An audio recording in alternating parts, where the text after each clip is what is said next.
Oh, okay, so those last two slides. Oh.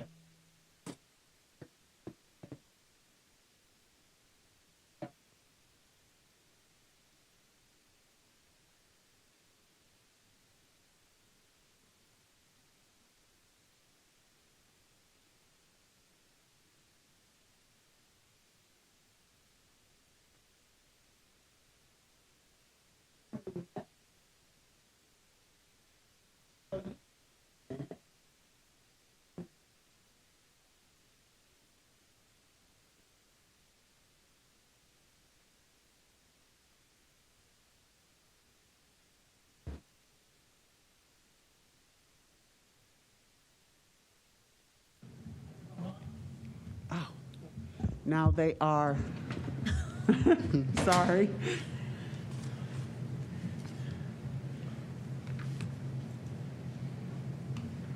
And this is my first meeting, so I haven't obviously been a part of these meetings before now, but I have looked briefly at the minutes of the last meetings.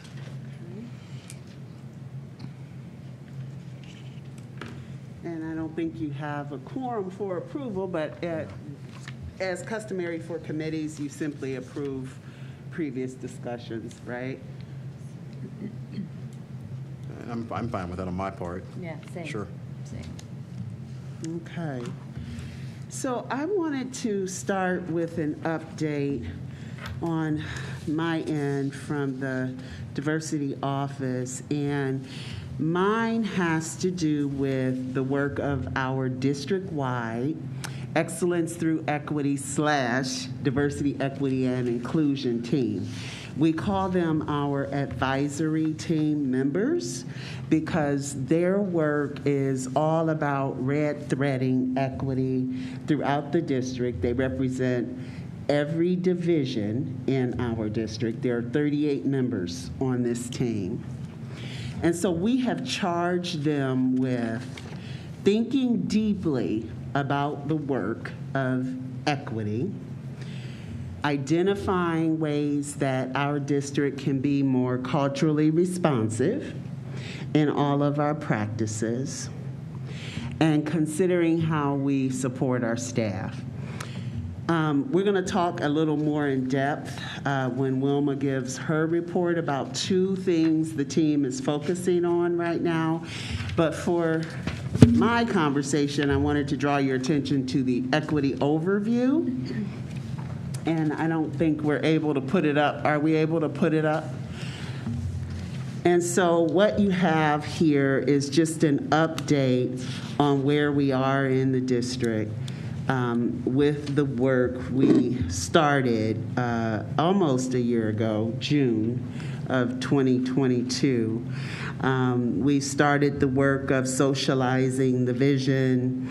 I shared with Mrs. McKittrick that hands down what resonates most with everyone that puts their eyes on our vision is being seen, valued, heard, and respected.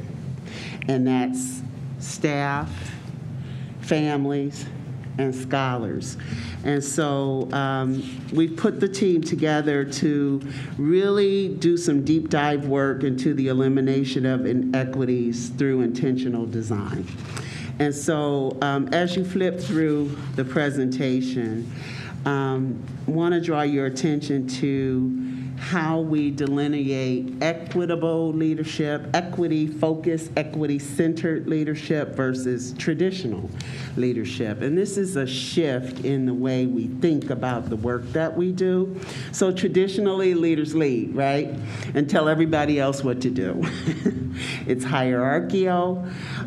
Equity leadership is about coherence, not just alignment.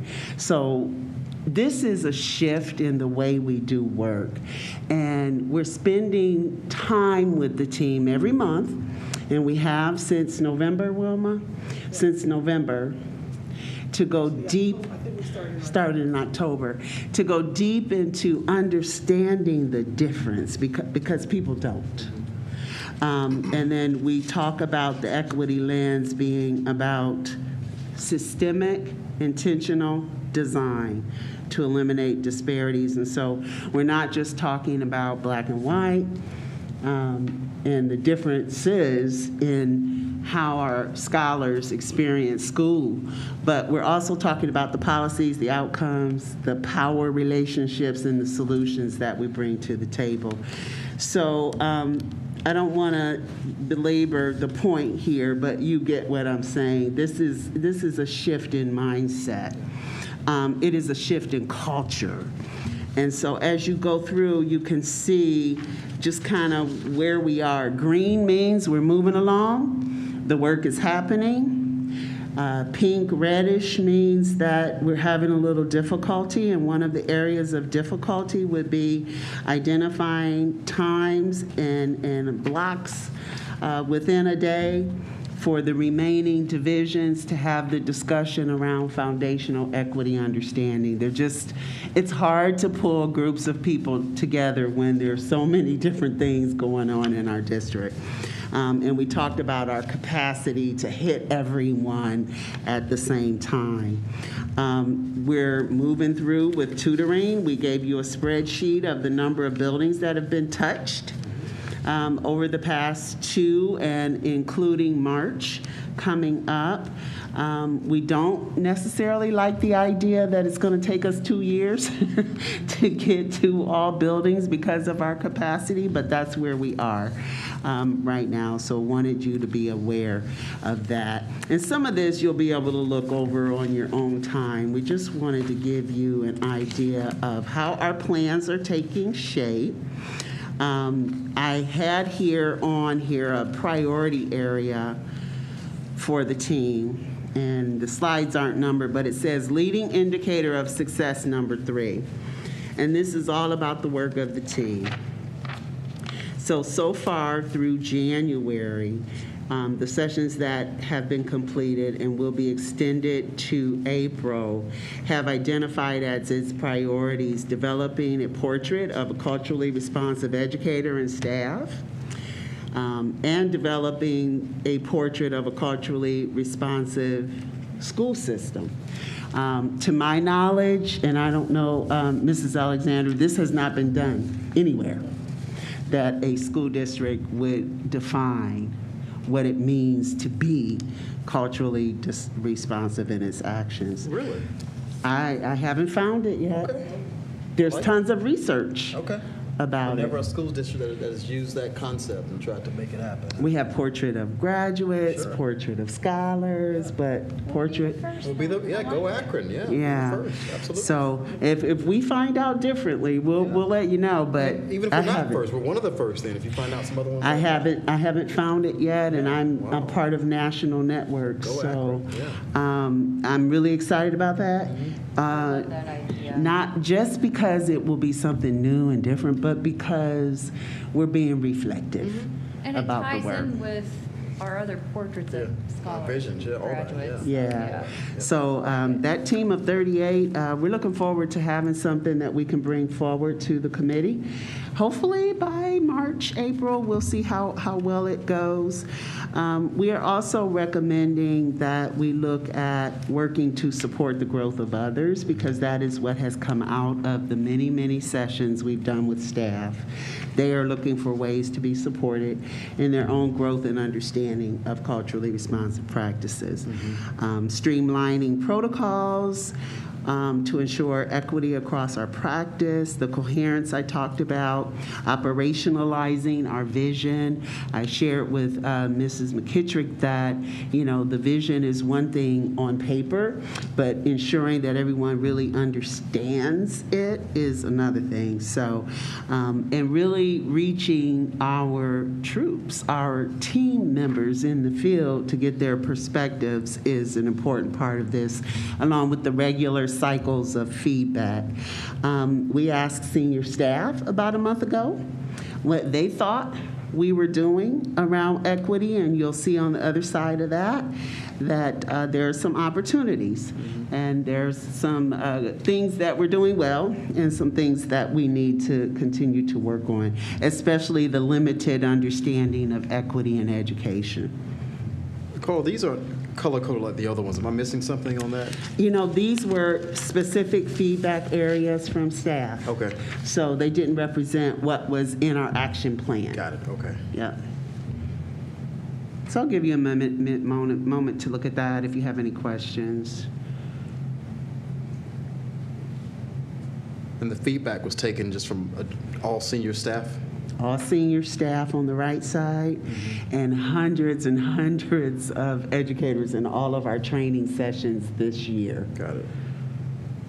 What are the priority areas? And then we took those that we heard from our field back to the team. And the team said, of all the things people have said, here are some of the areas that we want to pay attention to.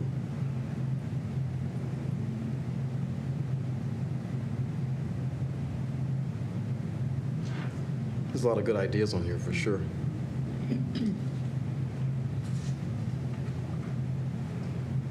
Yeah, it represents good work and good thinking about our work, which is where the difference is made. Intentional.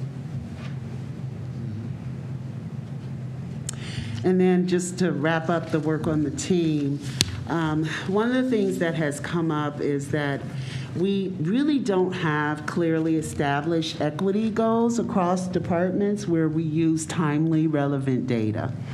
And so people can bring forth information about attendance or achievement, but we're not unpacking it to look at the policies, to look at the practices, to identify root causes, and then address them, which is where the equity lens would come in. So how do we use our data in a timely fashion that would clearly articulate what equity goals should be as it relates to all of the data that we bring forth? So that's one of the things that is sort of in yellow because we're not quite there yet, but we are moving through the process. And lastly, Wilma's going to talk about culturally responsive learning. And what you see here is an example, and it might be doubled up, an example from our out-of-school time network, our extended learning division of the district, who I used as an example, or will use soon in a senior staff session, to say, why don't you be the front runner in helping others on senior staff understand what being culturally responsive looks like within your own division? And so this is what they have come up with. And I thought it was really interesting that they could unpack it for themselves and demonstrate within extended learning, so this is non-school day, after hours, Saturdays, weekends, that they could address environment, climate, and culture, how they teach, what they teach, and how they develop and support their staff. Any questions about the team or staff training?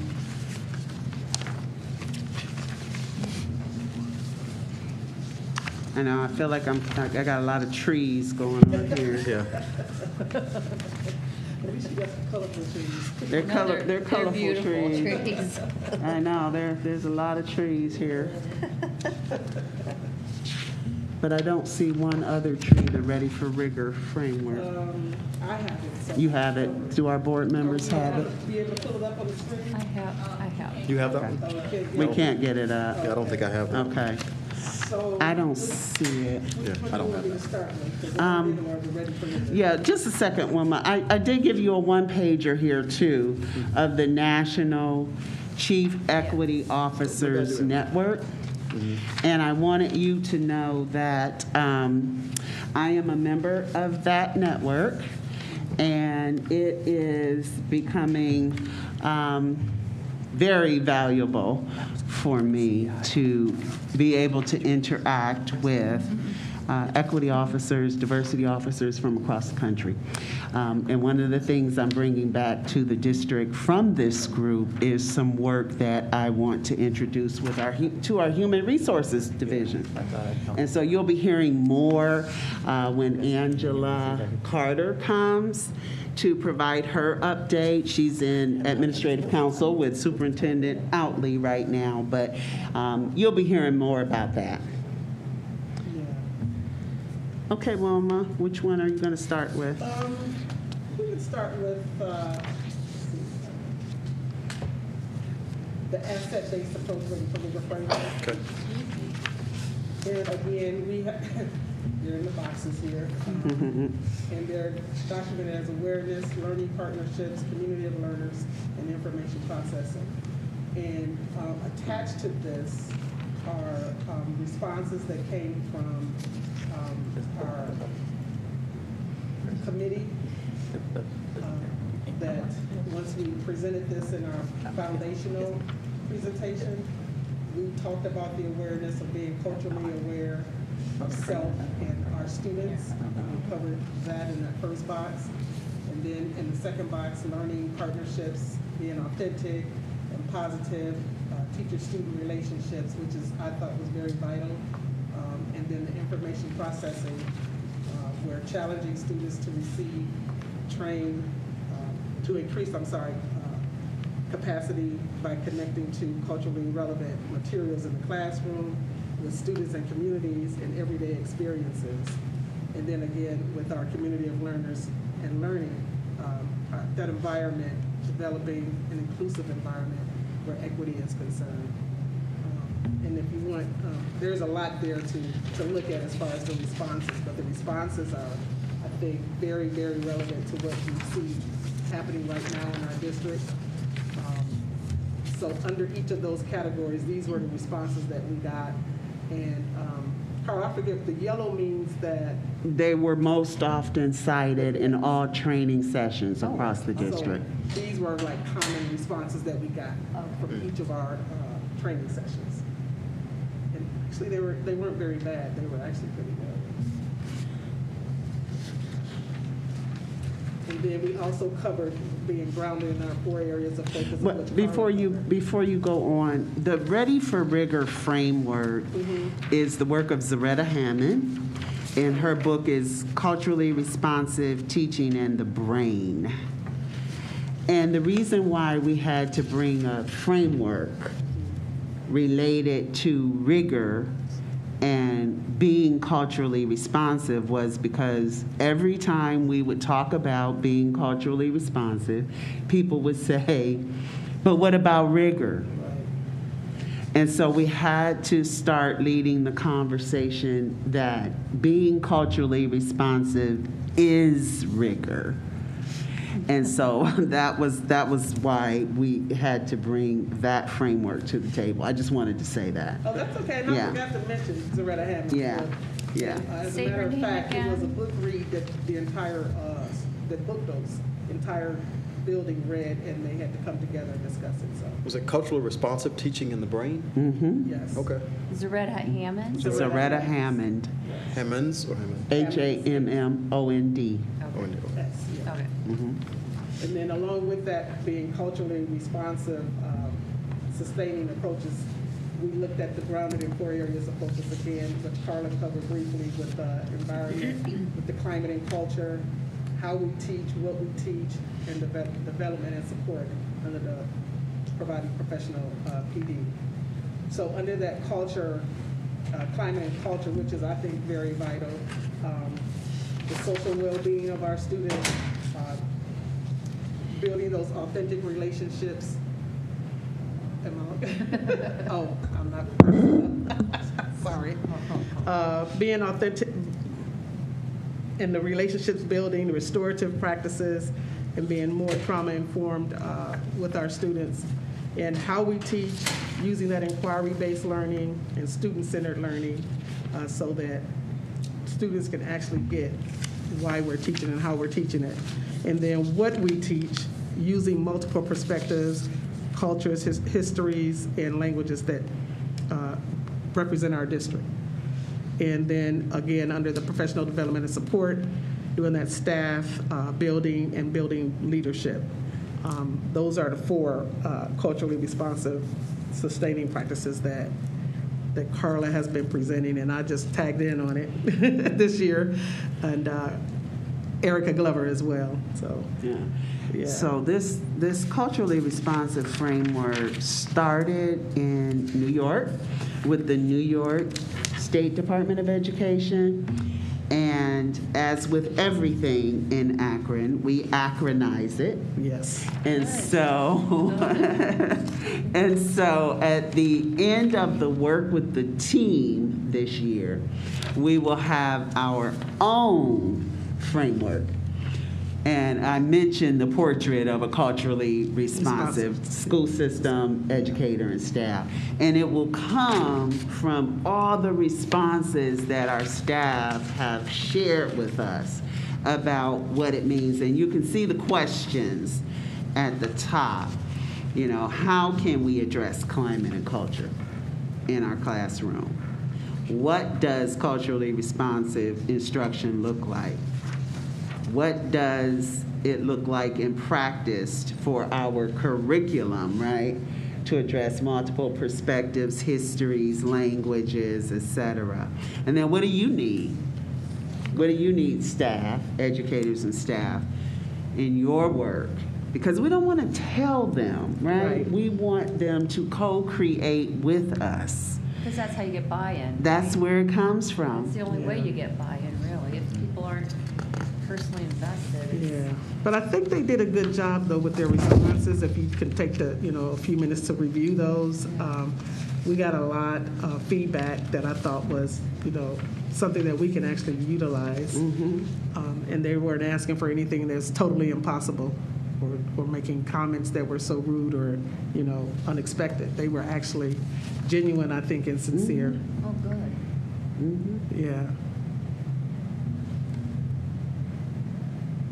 Because again, they're growing with us as we grow in this district with this,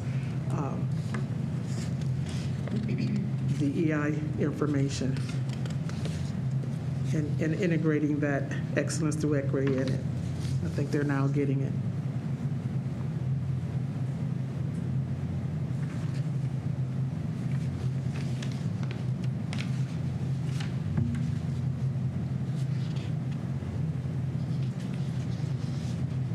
Again, like Carla mentioned earlier, our biggest thing I think is time, because the teachers that are on it, the team, if they can't get a sub, then they can't attend the meetings.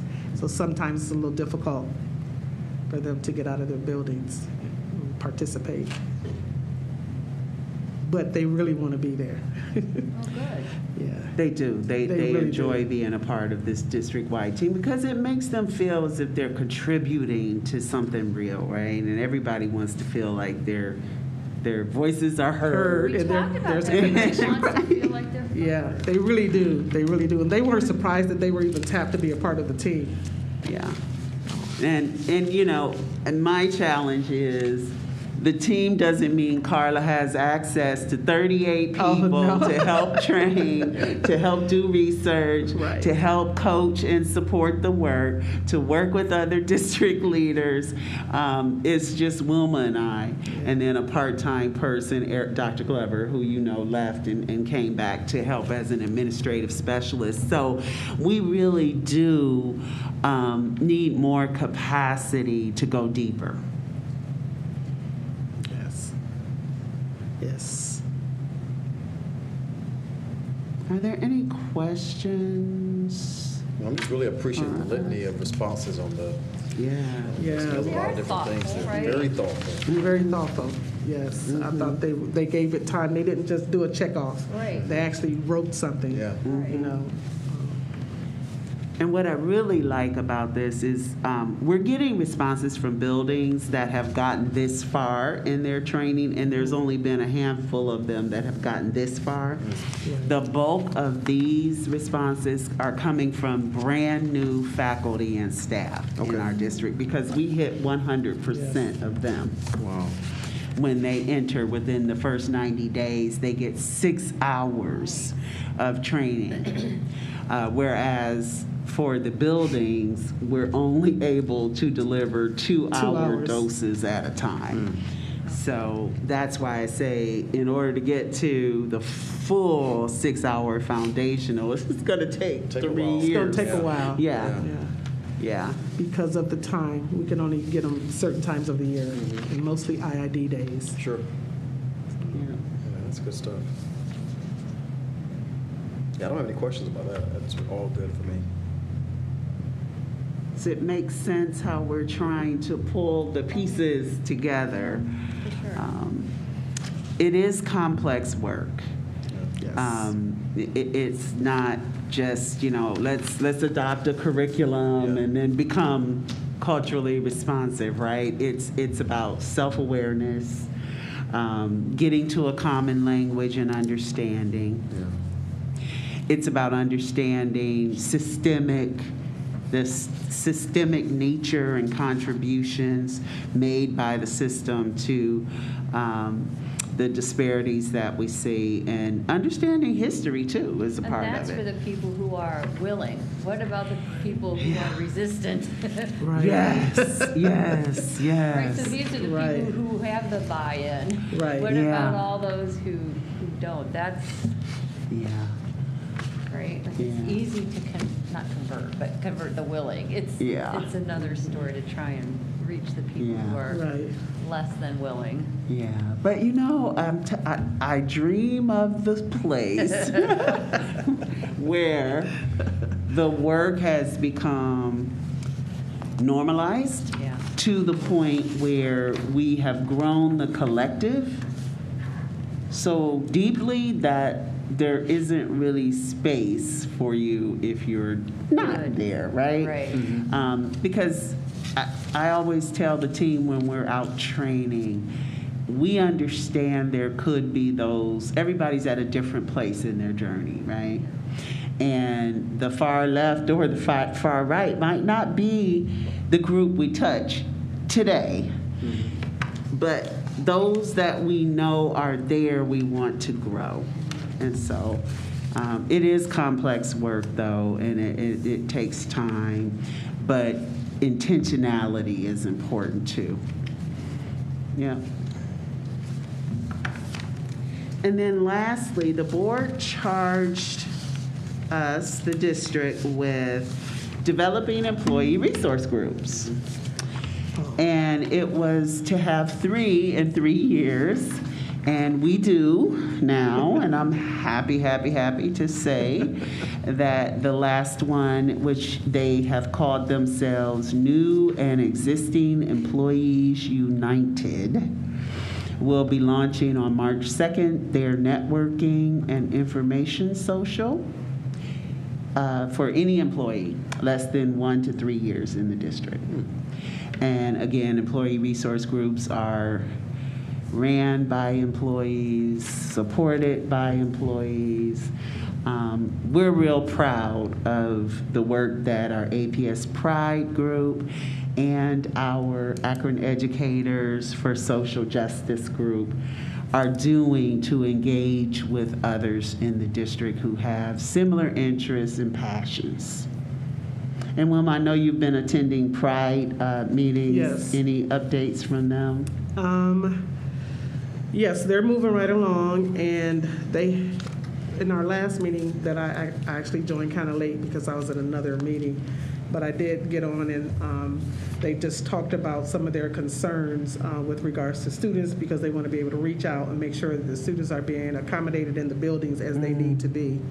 And so that's something that they want to build on and make sure that they're accessing the students in the right manner, or the administrator if there are concerns with students in their buildings. But so far, so good with the group. It's not a large group yet, it's a small group, but it's building. And I I think think, as people become more comfortable, yes, yeah, that probably will Yeah. increase, once people see how the brave souls are who were, right, you know what I mean? Because Yeah. there's always a leap of faith, right? Yeah. when Right. you start Absolutely. something like that. Yeah. So I think once other people who maybe are a little more reticent to join something, like when they see that group coming together, what they're doing, I think it might Yeah. increase that Yeah. participation.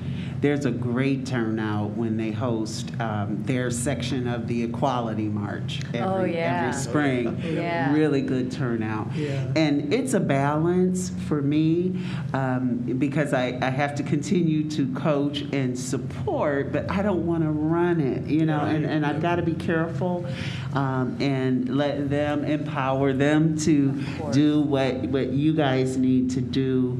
But I think the next level of work for our ERGs has to be giving them time to converse with district leaders. They should help inform the thinking of leadership. They should be able to lend perspective to leaders prior to decisions being made. They need to have an opportunity to make connections with leaders to share their thoughts and ideas. So that's kind of the next level. First level is let's get started.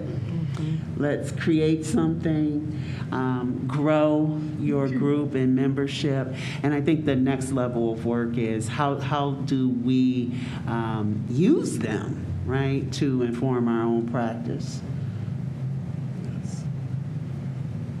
And I think it's good that we're getting the 1 to 3 year group because they really don't know a whole lot, and I think this is a way to retain, to have them want to stay here because we're showing them that we do care about them, we want to know what they're thinking, things that they may need, or even if they have suggestions as to the direction they would like to see the district go or grow. I think it's helpful because their voices in the past have not been heard. So Yeah. yeah. It should be, and ERGs are known for being a solid retention and recruitment strategy. Yes. Yeah, should be helpful. Let me see if I can come to the social for sure. That sounds like a good event. Yeah. Yeah. Yeah, it's actually here, isn't it? Yeah. Upstairs. Yeah. March Yeah. 2nd. And they wanted to, I was just kind of listening in on the planning. They wanted to keep it light. They didn't want it to feel like a meeting. Yeah. Right. Just bring folks together, let them meet others, socialize. Yeah. They're a good group of people. Is it RSVP or just show up? Just show up. We're ready. They will be I think ready. It's just show up. Yeah. Yeah. Hopefully we'll get a good turnout then. Yeah, we're promoting it several different ways throughout the district. So, one of the ways was a personal invitation from Angela Carter in Human Resources. So, with specific to the list of people. Nice. Yeah. That's a nice touch. Yeah. It is. It is. Yeah. Yeah. Any questions, thoughts, ideas, things you're wondering as it relates to this work we're embarking on? I'm excited about it, Carl. I mean, being new to this committee, looking at all the stuff that I have here in front of me, I've circled a lot of different phrases that I'm impressed by. But I do want to share at our next board meeting for sure with the entire board. Looks like good work to me. Looks like we're on the right path, and it's important work. So I'm impressed. I really am. I think so, and I think the principals are really getting comfortable with welcoming us into their buildings to take that time off with their staff, even if it is only 2 hours. Yeah. I think it's being beneficial for the administrators, and it's helping them to be able to lead better, with looking at that equity lens in their buildings. And Yeah. then they can see better what the true need is. What happens in our district is principals tell each other Yes. about something that they really Of course. appreciated. Of course. And so then they all call. And, we feel so bad when we have to say, all the slots are taken up for March 3rd because of Yes. our capacity. We'd love to be able to train 6 buildings, 7, 8, 10 a 'Cause day. we started out doing the We 6. started with And it was just 6 too a draining. day, Yeah, we couldn't make it. each. 6 buildings, 2 hours a day? Yes. We all went to 3 different We buildings. went to 3 different buildings. Yeah. And it was So- just, That it would be was, mentally it was draining. mentally draining. So it was 9 in one day, and we were at the first building 8 to 10 a.m., and then we pack up and hurry up and get to the Sure. next building from 10:30 to 12:30, Yes. and then 1 to 3. No and- lunch? No. No, we didn't get a chance to Oh, eat. my Wow. God. Yeah, that No, would we be didn't get a draining. chance Yeah, to we eat. And it was did funny it because that one day I one almost ran out of time. I was gas. gonna say, and I guess that was why when we started, we did it this way. Yes. Yeah. One time, Yes. November, Yes. and then we It was rough. debriefed, Yeah. and we said, we got to we can't get there. Yeah, Yeah. that middle one we had to take out. Yeah, it was just too much. Turn this. Is it the mics? Guess I know Helmet in the back there. Something going on. Is he not back there? Oh, okay. Yeah, I'm sure he's trying to fix it. Okay. Yeah, so I had to remove the middle section and then notify those buildings that Yeah. they were not happy. Just aren't enough of you to go around. It's just right. Simple math, right? Yeah, yeah. And maybe we'll send you the list. I could have Sydney send you the list of building training for March 3rd. Okay. And you can come out and visit one of the schools if you like and just, stop in and take a peek at some of the conversations. We are adamant that, it's called training, but we don't train. We facilitate dialogue. Yeah. And really give them time to converse, to talk to us, to learn together, and then to reflect on what they're hearing from others, because that's where the real change happens. There has to be time to process, right? Yep. And I'm one of those slow processors. Like I can hear it, but I can't make sense of it then. Like I have to go home, go back through stuff. Anyway. Yeah. Yeah. So I can appreciate that is not something, like there's no quick fix, right? This is stuff that takes time and it's ongoing and it's, I Yeah. don't know. Allow them the chance to talk, to share, create the safe space enough for them to feel Yeah. like they can Yeah. share. Yeah. And they appreciate it, and it shows in the evaluations. The feedback evaluations are great. Awesome. Yeah. I don't have anything else unless you do, Wilma. Well, I All don't. right, anybody object to getting 20 minutes back? I do not. No? No objection here? Not at all. Well, thank you, I look everyone. forward Valerie. to hearing your report at the board Absolutely. meetings. Yeah. Yeah. Awesome. Thank All you. right.